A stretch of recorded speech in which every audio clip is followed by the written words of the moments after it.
Hey there, welcome back to the MLB DFS build. I'm Kevin Roberts, ready to go over this tiny 5-game slate for the MLB at DraftKings. Obviously, football is back, so that is our main focus. If you want a little help with the Chiefs versus Ravens showdown contest at DraftKings, you can click the video at the end of this video or just head over to our main page at the DFS build on YouTube here, and you can check that out because I broke down that game already. And up next, I'll be breaking down the Friday night game between the Packers and the Eagles, as well as the full week 1 Sunday slate, and so on and so forth. The goal is to help you out across the board on every slate that we possibly can. A little late to the game here today, 1:32 Central, especially with the slate starting early, but I'm going to try to run through it real quick and hopefully help you out. Dodgers did not, do exactly what I thought they would do yesterday, so it was not a winning night for me in MLB, but hopefully use some of the advice from yesterday's video to find a way to win.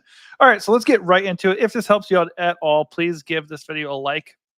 Likes help us a lot. Also subscribe, keeps you alerted to future videos, and also helps us know we're doing something right. And also, if you have any other questions or suggestions or whatever, hit us up in the comments. We would love to chat with you and help you out with anything else, whether it be season-long fantasy or just lineup questions or what have you. Not always available, not always readily available, but I will always try to respond to anybody who comments. And we love the people that are gathering in our community.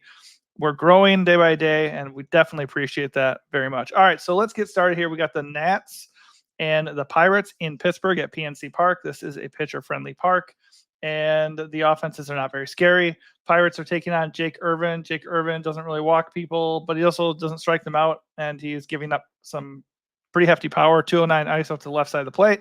So I think the Pirates are okay. It's not like the park that I would gravitate towards on a bigger slate, but it is a small slate. So with, I think, 2 spots pretty obvious for hitting on this slate, I think the Pirates are a little bit interesting as an under the radar stack. Jake Irvin isn't necessarily a gas can. He is very expensive on this slate at 8.6K. And, I think it's also a decent match for him. They have almost a 24% K rate. So it's just kind of like if you're playing a lot tonight, play a little bit of both sides here, but I don't hate Pittsburgh at all. The other side, you have the Nationals going up against Bailey Falter. They have the better matchup. Their numbers are impacted just a little bit by Dylan Cruz and it's 6.36 ISO, just a tad. So obviously they don't look quite as good as they actually are. Bailey Falter, not really going to walk anybody, but he also isn't going to strike anybody out. Not going to give up a lot of power either. So no real interest in the pitchers in this game personally. And the park kind of limits everything for the offenses. I think if I was going to do anything at all in this game, it'd probably go after the Pirates. Let me just check ownership real quick for these pitchers. And Jake Irvin's coming at 13% ownership. I mean, that's not really enough to, get me too scared either way. So it's not a top target for the slate at all, what pitching or bats, but the Pirates interest me just a teeny bit since he's going to carry some ownership. All right, so next up we have the Phillies and the Marlins. The Phillies look like the best stack of the slate. First, we have Ranger Suarez taking on the Fish, and the Fish have a 26.7 K rate and a 113 collective ISO. Their strikeout rate is greatly enhanced by a couple guys in here with not a lot of plate appearances, so I wouldn't really take the 26% as gospel, but they are not a good or scary offense, and Ranger Suarez has been really good all year. He doesn't walk anybody, gives up a little bit of power, 189 ISO to the left side, but he's got a pretty good K rate, and this is just an awesome matchup. He is 9.7K, and on this slate, I think he's probably the second best pitcher. Well, I'd say definitely. He's definitely the second best pitcher. You could argue him as the overall SP1, absolutely. If we look at ownership and projection, he is they just removed Reynaldo Lopez's ownership, but he was coming at like 50% owned or something. So Reynaldo Lopez, we'll get to him in a bit. He is the chalkiest arm on this slate, and for good reason.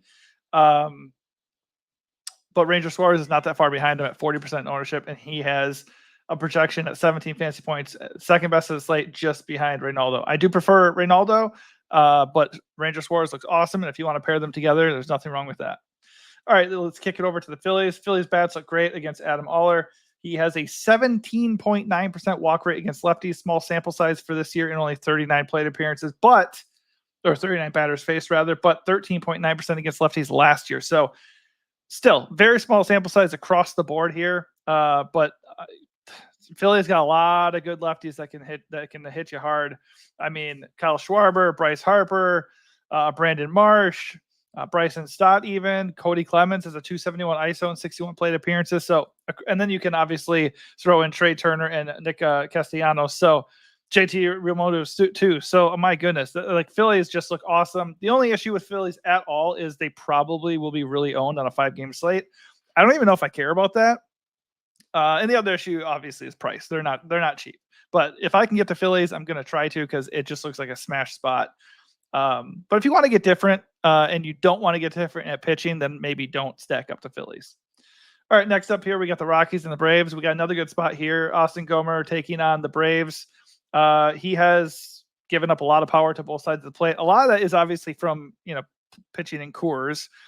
So he gets to go outside of Coors, but he doesn't do a whole lot better outside of Coors. He averages 10 fantasy points per game at home and 11.2 fantasy points per game on the road. 13 homers allowed at home, 14 allowed on the road. So he's just not great. So I think we can attack him pretty easily with the Braves. If we have a pretty good feeling that Phillies are going to be the top stack, I think we could just go one down and go with Atlanta here. They look awesome.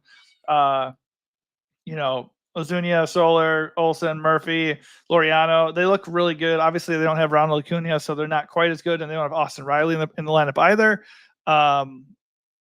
But they still look really good, and it's just a good matchup. They're at home, and they're facing a guy who is not, scary whatsoever. What is interesting, though, is the Rockies. Obviously, we don't love using them away from Coors, but they do have a collective 161 ISO, and they're facing the chalkiest arm of the slate. So logically speaking, Reynaldo Lopez is the best pitcher. He has the best projection, and he's going to be mega owned for good reason. There's only 5 games, and he's far and away the best arm. But you could argue to be underweight on him or pivot to Ranger Suarez instead. Similar price point, similar projection, a little bit less owned, and then you could go attack him with the Rockies if you so choose. If you want to do that, I would start from the left side because he walks batters on the left side at a 12% clip. It's pretty gross. Nothing else really to glean, giving up hard contact from both sides of the plate. But, I mean, he's a good pitcher. He's got a decent strikeout rate. They do strike out at 27% clip. So I want Reynaldo, really. That's what I want to do. But I absolutely will play some Rockies on a 5-game slate where he is just crazy owned. All right, next up, we got the Angels, who went off last night against the Dodgers. They will be they'll be on the road against the Rangers. Jack Kakanowitz taking on Texas. Texas bats look okay here. Small sample size, but he's giving up a 216 ISO to righties, not striking anybody out. So I think that the Rangers are fine. They just don't really grade out amazingly by the numbers. Looking over at the Halos, Cody Bradford's going to pick up a little bit of ownership. He's 7.9K, one of the better cheap options on the slate, at least ones that you feel reasonably good about. I mean, except for going off at their home stadium in hot temperature with the winds blowing out last night, the Halos are not very good. Anthony Rendon never hits homers. Look at his ISO. Freaking disgusting. 0. Just straight up 0. No homers on the year. They have a 131 collective ISO. Obviously, that has something to do with it. They do strike out at a decent rate for pitchers at almost 24%. So, I mean, Bradford looks okay here. And the best part about the voting for Bradford here is his strikeout rate against righties is almost 26%. And that's where all the power comes from LA for the most part. They do have a couple guys who hit from the left with power, but it's most like Taylor Ward, Pilar, Drury, Adele, all these guys are coming from the right side. So I think Bradford looks pretty good at 7.9K price. I think the Angels are going to go from tournament winning last night to tonight. Yeah. Okay. So last one, Tigers visiting the Padres on the road in San Diego. This is a pitcher friendly park. So technically you could consider Casey Mize. And the problem is he doesn't strike anybody out. And the Padres also don't strike out themselves. They have a 172 collective ISO. So they got a little bit of power here to go against him. He's not really a guy that looks like we can pick on him with ease, but he's definitely not a guy I want to use. I think you can definitely play the Padres. They grade out nicely here. I just don't think it's an amazing matchup by any means. I mean, he can definitely get gotten to, no doubt about that. Just the park factor, I feel like the ceiling is not going to be very high here. But if the Padres are going to project for not being very owned and they're facing just Casey Mize, I'm totally fine with them. Next up, we got the Tigers facing Martin Perez. Perez is just one of those dudes who just is out there and survives. He's coming in at $7K salary, 4.63 ERA on the year. He will randomly have really good games. Like just a few games ago, he had a stretch of 3 straight games over 20 fantasy points. And then his last 3 games, he hasn't top 10. So you never know what you're going to get with Perez. I do know that the Tigers have some power. 150 collective ISO isn't amazing. They have a couple guys in there that are going to really bring it down. But they do have a couple good ones. And he's giving up a 208 ISO to righties, not really missing bats at an elite rate, pushing a 10% walk rate against righties too. So I would start Tiger stacks from the right side. And I think you can definitely go against him. That said, they almost have a 26%, or they do have a 26.1% K rate. So Perez at 7K flat as an SP2, it's not the worst. It's in a pitcher park. So I'm okay with it. I think he's a fine SP2 if you want to do that. All right, that is mostly going to do it for me. I mean, the best 2 stacks are the Phillies and Braves. I talked about a couple other options that we can do as far as like leveraging. Like Colorado is an interesting leverage just because the crazy ownership Reynaldo Lopez is going to get. You could do that for Miami. I just feel a little bit better about the Rockies.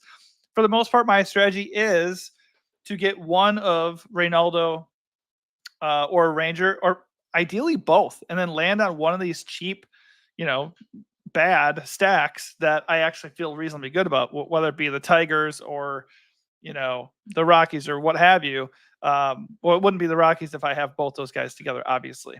But it's a small slate. You got to take a stand. I think if you can do it, the best thing to do is to eat the good chalk, which would be to one of those top offenses and at least one of those pitchers, and then work your way from there. All right, that does it for me. Going to kick it over and do the Friday game for football. Football is back, baby, ready to win. If you have not yet checked out my video for tonight's game, for the kickoff game, it should be at the end of this video. Hopefully this helps you out for baseball, and hopefully you win in NFL too. Remember to like and also subscribe. Thanks for watching, and good luck.